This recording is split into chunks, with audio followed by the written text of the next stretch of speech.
There's a road deep in the woods of North Carolina that no one dares to travel. Locals call it Shadow Lane, a name whispered with dread. It's said that anyone who ventures down that road at night never returns. No one knows where they go or what happens to them. They simply vanish. For decades, the road has been shrouded in mystery. Some say it's cursed. Others believe it's haunted by the restless spirits of travelers who met a gruesome end there. Legends talk about an old carriage accident where a family was slaughtered by unseen forces. But one thing is certain, once you enter Shadow Lane, there's no turning back. One rainy evening, a young man named Ben, new to town, heard the stories. Being a skeptic, he laughed them off. He didn't believe in curses or ghosts. It's just a road, he told himself. His curiosity grew stronger each time someone warned him to stay away. So, against everyone's advice, he decided to find out the truth. It was late, the sky thick with dark clouds. Ben grabbed his flashlight and jacket, got into his car, and drove towards Shadow Lane. As his tires rolled onto the road, the air around him seemed to grow colder. The once warm night now felt like midwinter, his breath visible in the sudden chill. But he pressed on, confident that the eerie atmosphere was just in his head. The trees grew thicker, their branches twisting like skeletal fingers reaching for the sky. The moon, which had earlier shone brightly, now disappeared behind the clouds. Shadows began to dance on the sides of the road, flickering in and out of sight as his headlights illuminated the path ahead. Then, suddenly, his car sputtered and stalled. Ben cursed under his breath as he tried to restart the engine, but it was no use. The car wouldn't budge. It was then that he realized the silence. The forest was deathly still. No rustling leaves, no chirping insects, just silence. As Ben got out of the car, his flashlight flickered before going out completely. He stood in the pitch-black darkness, only the faint sound of his own breathing keeping him company.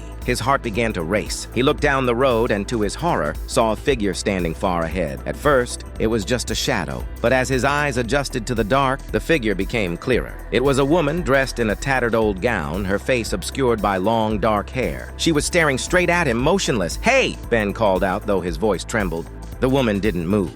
She just stood there as if waiting. Ben's heart pounded in his chest, a cold sweat forming on his brow. He didn't know whether to approach her or run back to his car. But before he could decide, the woman began to move. Slowly, she lifted her arm and pointed down the road. Ben's legs felt like lead, but he couldn't stop himself from walking toward her, as if he was being pulled by an invisible force. As he got closer, he could see the woman's face, pale, with hollow eyes that seemed to peer straight into his soul. She whispered something, her voice like a breeze, but Ben couldn't make out the words. Suddenly, the road around him shifted. The trees swayed violently as if caught in a storm, yet the air remained still. The woman's figure began to dissolve into the darkness, leaving Ben standing alone on the road. And then, the whispers started. Dozens of voices all around him, growing louder and louder, speaking words he couldn't understand. Panicking, Ben turned to run back to his car, but the road stretched endlessly in both directions. No matter how far he ran, he remained trapped in the same spot. It was then that Ben realized the truth. He wasn't going to escape. Like the others before him, he had ventured down Shadow Lane, and now he was part of its curse. To this day, Ben's car remains abandoned on the side of that cursed road. His whereabouts, like so many others, are unknown.